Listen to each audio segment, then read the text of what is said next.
நெல்லையில் மிக கனமழைக்கு வாய்ப்புள்ளதால் வானிலை ஆய்வு மையம் ஆரஞ்ச் எச்சரிக்கை விடுத்துள்ளது. அடுத்த 24 மணி நேரத்திற்கு திருநெல்வேலி மாவட்டத்தில் ஓரிரு இடங்களில் கன முதல் மிக கனமழையும், கன்னியாகுமரி, தூத்துக்குடி, ராமநாதபுரம் மற்றும் தென்காசி மாவட்டங்களில் ஓரிரு இடங்களில் கனமழையும் பெய்ய வாய்ப்புள்ளது.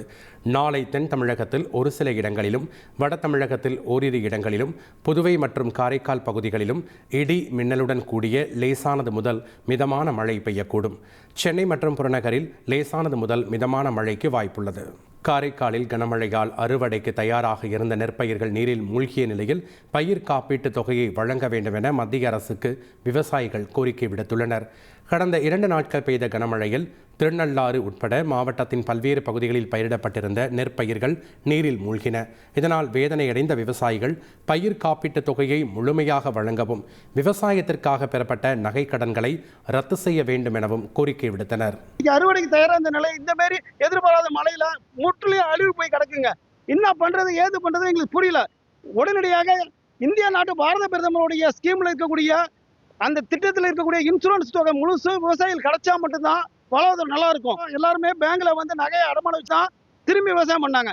அதையும் எங்களுக்கு தள்ளுபடி பண்ணணுங்க. திருவாரூர் மாவட்டம் திருத்துறைப்பூண்டியில் அறுவடைக்கு தயாராக இருந்த நெற்பயிர்கள் மழைநீரில் மூழ்கி பாதிக்கப்பட்டதால் உரிய நிவாரணம் வழங்க விவசாயிகள் கோரிக்கை விடுத்துள்ளனர். கடந்த சில நாட்களாக பெய்த கனமழையில் பாமணி, கொக்கலாடி, எழிலூர் உள்ளிட்ட பல்வேறு பகுதிகளில் பல நூறு ஏக்கரில் பயிரிடப்பட்ட நெற்பயிர்கள் நீரில் மூழ்கின. மேலும் பயிர்களில் நெல்மணிகள் முளைக்க தொடங்கியதால் அவற்றை அறுவடை செய்ய முடியாத சூழல் ஏற்பட்டது. இதனால் தமிழக அரசு உரிய நிவாரணம் வழங்க வேண்டும் என விவசாயிகள் கோரியுள்ளனர். ராமேஸ்வரம் சுற்றுவட்டார பகுதிகளில் மிதமான மழை பெய்ததுடன் பாம்பனில் கடல் சீற்றத்துடன் காணப்பட்டது. ராமேஸ்வரம் தீவு, தனுஷ்கோடி, தங்கச்சி மடம், பாம்பன், மண்டபம் உள்ளிட்ட பகுதிகளில் காலை முதலே மிதமான மழை பெய்தது.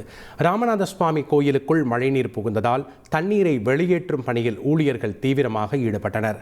பாம்பன் கடல் பகுதியில் பலத்த காற்று வீசிய நிலையில் கடல் சீற்றமாக காணப்பட்டது. இதனால் மீனவர்கள் கடலுக்கு செல்லவில்லை. திருக்கோவிலூர் மற்றும் அதனை சுற்றியுள்ள பகுதிகளில் திடீர் கனமழை பெய்தது. கள்ளக்குறிச்சி மாவட்டம் திருக்கோவிலூர் மற்றும் அதனை சுற்றியுள்ள சந்தைப்பேட்டை, அரியூர் உள்ளிட்ட பகுதிகளில் அரை மணி நேரத்துக்கு மேலாக இந்த கனமழை பெய்தது. இதனால் வாகன ஓட்டிகள் சிரமத்திற்குள்ளாகினர். பனிப்பொழிவு மற்றும் பருவம் தவறிய மழையால் பாதிக்கப்பட்ட நெற்பயிர்களுக்கு நிவாரணம் வழங்க வேண்டும் என எதிர்க்கட்சித் தலைவர் எடப்பாடி பழனிசாமி வலியுறுத்தியுள்ளார்.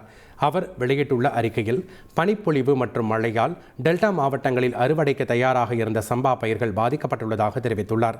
மேலும் நேரடி நெல் கொள்முதல் நிலையங்களில் நெல் மூட்டைகள் உடனுக்குடன் கொள்முதல் செய்யப்படாததால் வெட்ட வெளியில் இருக்கும் நெல் மூட்டைகள் பனி மற்றும் மழையில் நனைந்து அதிக ஈரப்பதம் உள்ளதாக அவர் தெரிவித்துள்ளார். எனவே பாதிக்கப்பட்ட விவசாயிகளுக்கு நிவாரணம் வழங்குவதுடன் பயிர் காப்பீடு மூலம் இழப்பீடு பெற்றுத்தர நடவடிக்கை எடுக்க வேண்டும் என வலியுறுத்தியுள்ளார். நெல் கொள்முதல் நிலையங்களில் 22% வரை ஈரப்பதம் உள்ள நெல்லை கொள்முதல் செய்ய வேண்டும் எனவும் EPS வலியுறுத்தியுள்ளார். செய்திகளை உடனுக்குடன் தெரிந்து கொள்ள உடனே சப்ஸ்கிரைப் பண்ணுங்க.